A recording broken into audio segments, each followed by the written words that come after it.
welcome back to my channel. Amy here with Organized Hobbit. I have been gone for a very long time, and I'm not really going to get into any of that in this video or anything, but I am back. I have a few projects and stuff and things I've been working on that I'm going to show you guys.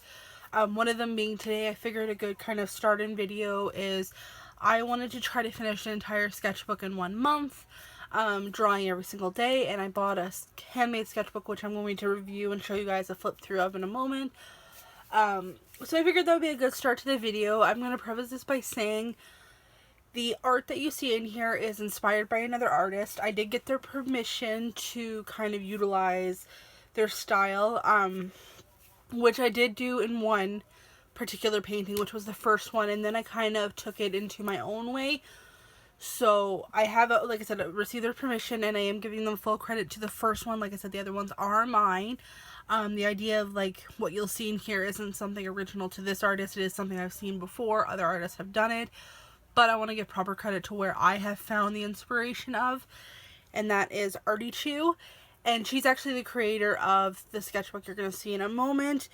And she owns her own shop, so if you're interested, I will show you if you like the sketchbooks when it's done. My goodness, it won't take me to her page. There we go. So it's a Sketchbook Co. shop, and she sells a ton of handmade sketchbooks of varying different types of paper and whatnot. So tons of opportunities. This is the one that I chose. I decided to go with just one. I wanted to get two, but truthfully, these are quite expensive. It came to be about $55 Canadian plus another $20 shipping on top of that. So her books are very expensive.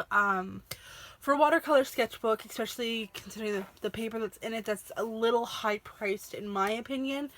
But that being said, I know she puts a lot of work and effort into the notebooks that she makes, and you have to consider the fact that yes, it is hardbound and the time it takes to put it all together. So you're going to pay more for a handmade item versus something that is manufactured. But I just want to kind of let that be like a known fact that I did find them a little bit high priced. I will probably buy one again in the future, but it's more or less I think going to be for special specific purposes. It's not really just like a sketch and go sketchbook in my opinion because of the price tag that's along with it. But I really enjoyed working in a sketchbook, and as you can see, it's an Alice in Wonderland sketchbook. It has this little leather wrap that keeps it all together, which actually has been super helpful because when you open the book, it just kind of comes open just due to the binding and system and whatnot is with these notebooks. If you can kind of see up here, the binding isn't really bound into the actual spine of the book. It's a piece of paper that's glued in, I believe, and then it fluctuates into the first notebook, and then it's sewn together to the second notebook. Second notebook is sewn into the third, and then again that spine or the side panel is glued in, and then it is connected to a page within the sketchbook. I didn't have any issues with anything falling out. One thing I did kind of notice is as I was using it, the spine kind of started to stretch out this way, so the back, or sorry, the front of the cover was a little bit further than the back, but I just pushed everything back in and wrapped it tight, and it seems to have fixed that problem. So if you do experience that, it's just, I think that's a normal thing with this style of book, just due to the fact that it is a little bit more hand bound and not in the spine, so it's not going to have that spine stability. It's going to be kind of moving, going with how you move it. When you open it up, I can't say this is typical of all the notebooks. Like I said, I only have the one, and I haven't seen the inside of any other one in terms of this part of it. This, like I said, is just glued in. It does bug me to no end that it's not a perfect slice of paper here. That's an OCD, like a picky thing. It's not something that is detrimental to the notebook, but just something I wanted to kind of point out because this is also a review. And the paper that's in here is Fabriano paper. It's 140 weight, and it's cold pressed. It was really nice to work with. I've never actually worked with Fabriano paper. And this specific book itself came with deckled edges, which is why I bought it.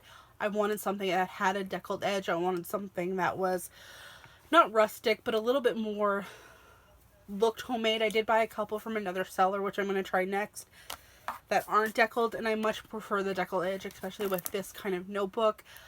The cover itself, like, is beautiful. It's hardbound. The picture, I can't speak. The picture itself was actually put on the notebook, so it didn't come with this, like, as it was. She actually did that herself, which I do believe came out of maybe the original, like it was ripped out of a Alice in Wonderland book, but don't quote me, I don't know offhand. But the paper itself is beautiful. This specific one here is 40 sheets, and you can see here, not a ton of warping, which is nice. My biggest pro with these notebooks is the originality. I like, especially when I'm going to be doing something like I'll explain in a minute, a specific purpose. I like having an original notebook. You know, I love my Lloydstrom sketchbooks. I love my, I can't think of the word, Strathmore sketchbooks. I love all that stuff, but I like to have something that's an original piece, especially when I'm using it like as an art journal or a travel journal, something like that, because then it feels like it's more mine. I picked out something specific that I knew was special and had a meaning to me. Like, this had my favorite color. Alice in Wonderland has always been one of my favorite Disney movies and stories. So to me, like, that's one of my biggest pros. The paper itself depends on the book that you get. So for an example, like this one is Fabriano. You could get Shizen paper, I think it's pronounced, don't quote me. You could get Arches. So it all depends on the book that she's selling, what kind of paper it is, but she's very forthcoming with that information. All of the direct information is on each listing, so that's another big thing. Her customer service is fantastic, which is another pro. My biggest con with them is just the price and the little nitpicky things like this slice here, and the fact when I got a little bit further into the book, it got harder to paint. Like, I literally had to bind these pages down to be able to utilize it because it poofed up so bad just because of the bending of the spine and whatnot.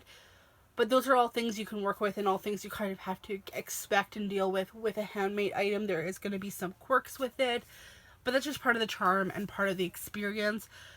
There was one painting in here, like, I was so frustrated trying to wrangle this book that it was the quickest 5-minute painting that I ever did in my life.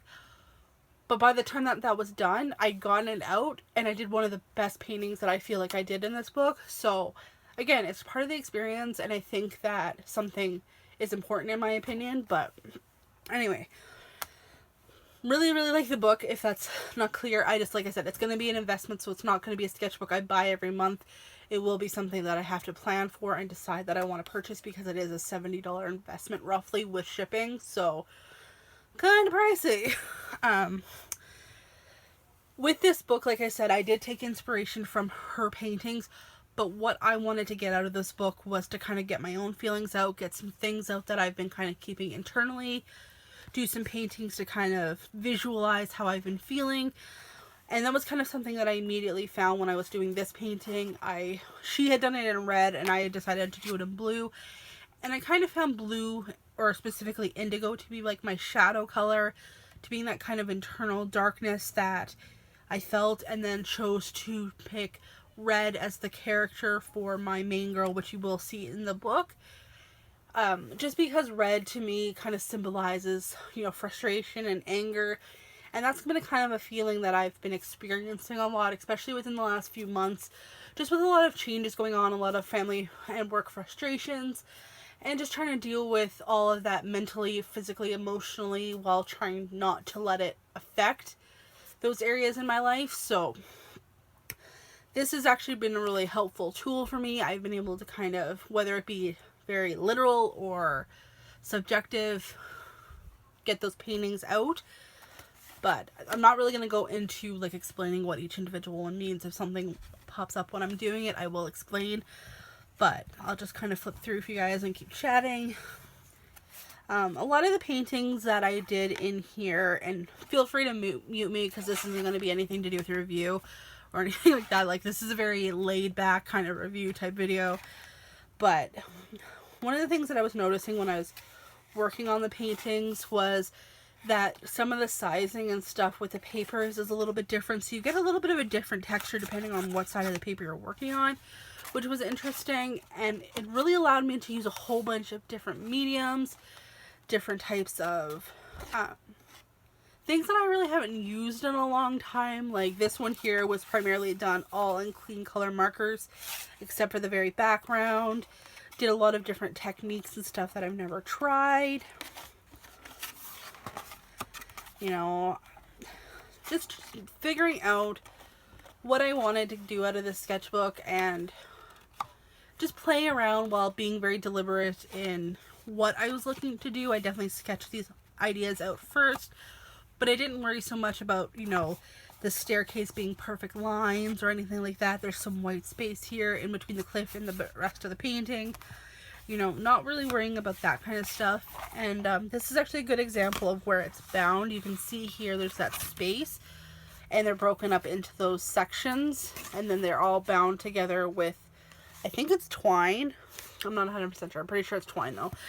And I didn't have any issues with any of the binding coming apart, so it's very well put together, which is exciting because I know I've seen them in the past where the bindings come apart. So these are actually one of the days that I was very frustrated with this notebook because I could just not get this to flatten out. The back of the paper just wasn't taking the paint that I was using well. And then, you know, this one here was just a mess of how I didn't know what I wanted to do. But then I went to do a lot of other types of things I was really proud of. Like this is probably one of my favorite paintings. It's a very wet on wet pure technique, which is something I've never really done. I'm a very, you know, wet on dry type of painter. I'm not very loose and whatnot with it, but I really liked how this one came out. And then this one I was playing around with some of my gouache, just trying a little bit of a different style. I know I've seen this kind of like line style before, but I can't think of where I've seen it. So if you don't, let me know, because I didn't deliberately copy this from anybody by any means. Like this is definitely my own painting. But I know I've seen artists that do this kind of like style, but I can't remember who it was.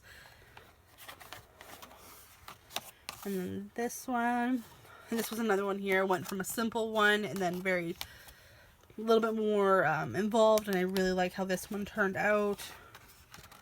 And then this one I did a little bit of negative painting, which I really enjoyed. I suck at painting balloons. I have discovered I hate painting balloons. I did a practice run and it turned out really cute. And then I did a second practice run. It sucked. These were eh. So don't judge me on my balloon paintings because I know they're terrible. Oh, we're skipping. And then this one. I'm going to this. I really like this one too. It's me painting the girl, painting the girl, painting the girl, and go on, so on and so forth. And this one. And then I wanted to revisit on the first page of the last section, kind of the first painting that I did, but, you know, again, using red instead of the blue, just kind of a contrast of the pages. And then the funny thing about this one is I was actually inspired by myself on this one. I wanted to do the green and the red, and that was actually based off of a painting that I had done in here with my Lighthouse Cove paints. So I really wanted to try to replicate that kind of pure green gradient and see how it looked. It did turn out kind of different, which I like because I don't like paintings look the exact same every time, but you know what I mean. And then some other little ones here. And then a little bit more negative painting. I didn't bother erasing any of my pencil lines. For most of it, I just wanted to kind of let it be how it was and not worry so much about, you know, the perfection of them removing it. And then this one here played a little bit with more of a heavenly shadow versus the initial indigo shadow, which is something that was a theme throughout this entire sketchbook. And this was my actual first and only 2-page spread. I didn't intend on doing any 2-page spreads, but I was feeling very disconnected with this sketchbook at this point. I was, like I said, attempting to do this all between June 1st and the end of June. So today is June 22nd and I finished it. So I mean, I obviously got done 44 pages in 22 days, which is really good because it's like 2 pages a day. But by this point I was a little bit burnt out, a little bit disconnected, but I wanted to get something out. I knew I wanted to be creative. So instead of doing two sort of layouts, I combined it into one and then went to something very loose, very just color dripping down. Again, playing with more of that wet on wet on both of these layouts. Something a little bit more abstract in these two than there was in the previous ones. And then I was inspired again today, so these were all, the last three were done today, to kind of do a playground theme. I imagine, you know, characters on a swing set, and then I was really inspired by the teeter-totter concept of having your shadow and your main character on a teeter-totter. If I had my time back, the shadow should have been at the top and this was vice versa. But, I was really feeling very good today. There was a very good vibe going on, so I like the fact that this was done this way unintentionally, because my intention was to do it vice versa. But doing it this way just kind of represents that I've been feeling better, that this has been helping, that this has been happening. These are definitely a lot lighter than some of the paintings that you've seen even in the last couple of days. This is a very light, very happy painting, which is something that really makes me happy without it being directly a two spread. They're connected together, and I'm blathering on, I apologize. So this is the last page, and this one I just kind of threw it on. I wanted something very conclusive of it, so something more positive, so I didn't focus so much on the shadow but more so on my character herself. Just her kind of, she's still dancing, she's still moving, she's still going on. There's still shadows in her life there, but there's brightness now. There's not as much darkness as there was in the beginning of the entire sketchbook. There's a lot more light. And then again on this page, like I said, it just sealed in, which is an annoyance, but it is a picky thing. It is not a necessary thing. But I really enjoyed this, not experiment, but this challenge, this kind of self-discovery. It's been really nice. It's really allowed me just to kind of get some emotions out and do it in a positive way without overthinking it. If you're going to buy these sketchbooks, like I said, it is investment, so consider it before you purchase it. But I do highly recommend them, and I do think that you need to go check out Artie2 and her shop. She's got a ton of awesome things going on with her Patreon in terms of reviews and stuff like that. I also have an Instagram. I'm gonna plug myself here. It is Organized Hobbit, and you guys should go check it out. I am really happy to be back, and I'm really glad to be doing videos with you guys again. So if you have any questions, anything like that, let me know down below. I will be back with another video, hopefully within the next week, and I will talk to you guys soon. Bye!